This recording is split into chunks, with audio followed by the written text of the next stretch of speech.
ಯಾರು ರೈತರು ಬರಪ್ಪ ಹೇಳಿದ್ರು ನೀವು ರೈತರು ಯಾರು ಬೆಳೆ ತುಳಿಬೇಡಿ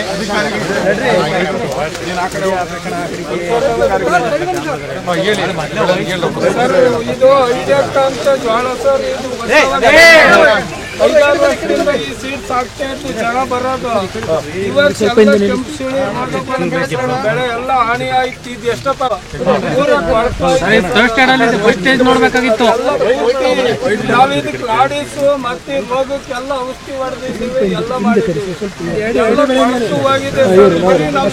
ಒಂದೇ ಅಲ್ಲ, ಮೇದಾರ ಕೆಳಗೆ ಕೆರೆ ಸೈಡ್ ಹೋದ್ರಿ ಏನು ಇಲ್ಲ ಸರ್. ಮಂಡಿದ್ದ ಹೊಲ ನೀರು ಶೀತ ನೋಡಿ, ಇದೆಲ್ಲ ರೋಗ ಸರ್. ನಾವು 2-3 ಸರಿ ಔಷಧಿ ಇದು ಸುಳಿ ಬರೋದೇ ಅಲ್ಲ. ಸ್ವಲ್ಪ ಇದೆಲ್ಲ ಇದು ಮೇಲ್ ಮುಟ್ಟಾಗಿ ಬರಲ್ಲ ಸರ್, ಕೆಳ ಮುಟ್ಟಾಗಿ ಬರುತ್ತೆ. ಡೌನಿ ಮಿಲ್ಡಿ ಅಂತ ಹೇಳಿ ಸರ್, ಫಂಗಸ್ಸಿಂದ ಬರುವಂಥ. ಈ ವರ್ಷ ನಮಗೆ ಮಳೆ ಮೇ ಜೂನಲ್ಲಿ ಅತಿ ಹೆಚ್ಚು ಮಳೆ ಆಗಿದೆ. ಮೇನಲ್ಲಿ 21 ರೈನಿ ಡೇಸ್ ಆಗಿದೆ. ಆಸ್ ಆನ್ ಡೇಟ್ ಸರ್ ನಮಗೆ 364ಕ್ಕೆ 663 ಮಿಲಿಮೀಟರ್ ಮಳೆ ಆಗಿದೆ ಸರ್. 77% excess sir.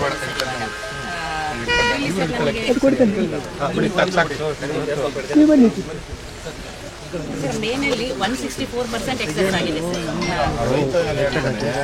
ಅದಕ್ಕೆ ಬೀಜ ಸಮಸ್ಯೆ ಅಂತ ಹೇಳ್ತಾ ಇದ್ದೆ. ಏನು ತಳಿ ಬೆಳೀತಾ ಇದ್ದು ಐಟೆಕ್ ಅಂತ ಇದೆ ಸರ್. ಜೋಳ ಬೆಳೀತಾ ಇದ್ದು ವರ್ಷ ಚೆನ್ನಾಗಿ ಬರ್ತಾ ಇತ್ತು. ಈ ರೋಗ ನಮ್ಮ ಏರಿಯಾಕ್ಕೆ ಬಂದಿರಲಿಲ್ಲ, ರೋಗ ಬಂದಿರಲಿಲ್ಲ. ಬೀಜದ ಸಮಸ್ಯೆ ಅಂದ್ರೆ ಒಂದು ಲಿಮಿಟಲ್ಲಿ ಇರ್ತಿತ್ತು ಪ್ಲಾಂಟ್ ಗಿಡ ಈ ಥರ ಬರ್ತಿದ್ದು. ಇದು ಜೋಳ ಬರ್ತದಲ್ಲ ಸರ್, ಬಿಳಿ ಜೋಳದ ರೋಗ ಸರ್. ಇದು ಫಂಗಸ್ಸಿಂದ ಬರುತ್ತೆ ಸರ್. ಇದು ಮೆಕ್ಕೆಜೋಳ,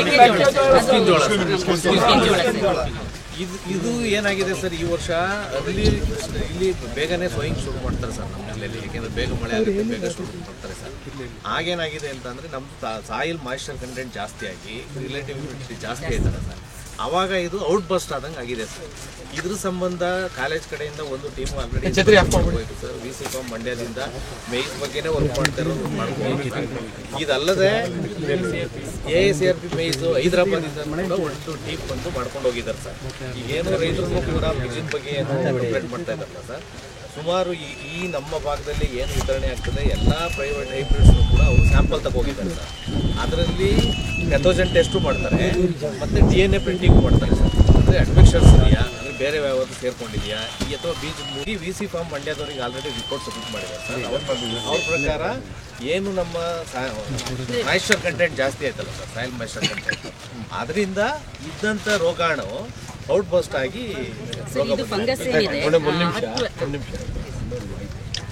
ನೀವು ಈ ಯಾವ್ದು ಬೀಜನ ಕೊಡ್ಲಿಕ್ಕಿಂತ ಮುಂಚೆ ನೀವು ಒಂದು ಅವೇರ್ನೆಸ್ ಒಂದು ಕಾಂಪ್ಲೆಕ್ಸ್ ಮಾಡಿದ್ದೀರಾ.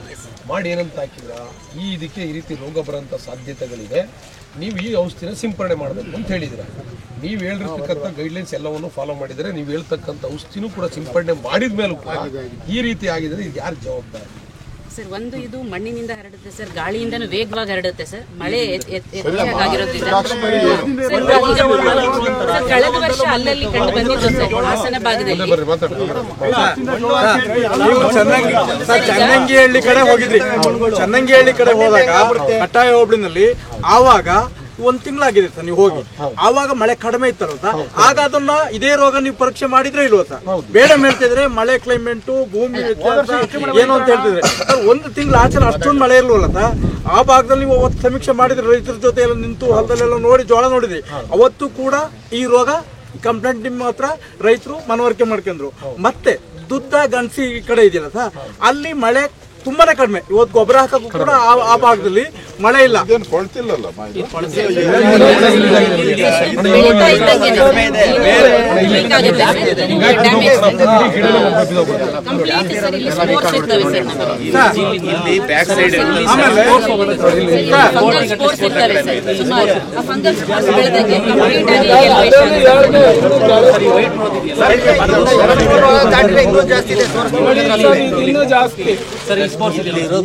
ಇಲ್ಲಿದೆ ನೋಡಿ ವೈಟ್ ಕಲರ್ ಸ್ಪೋರ್ಟ್ಸ್ ಇದೆಯಲ್ಲ ಸರ್, ಫಂಗಲ್ ಸ್ಪೋರ್ಟ್ಸ್. ಇದೇ ಸ್ಪೋರ್ಟ್ಸು ಸರ್.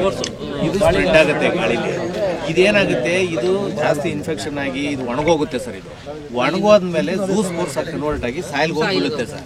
ಸಾಯಿಲಲ್ಲಿ ಕನಿಷ್ಠ 8 ರಿಂದ 10 ವರ್ಷಗಳ ಇದು ಜೀವಂತವಾಗಿರ್ತದೆ. ಅಲ್ಲ ಒಂದದು, ಎರಡನೇದ ಈ ಹೈಟ್ ಬಂದಿನ ಸ್ವಲ್ಪ ಬಂದ ತಕ್ಷಣ ಎಲ್ಲ ಗಿಡ ಬಿದ್ದೋಗುತ್ತೆ.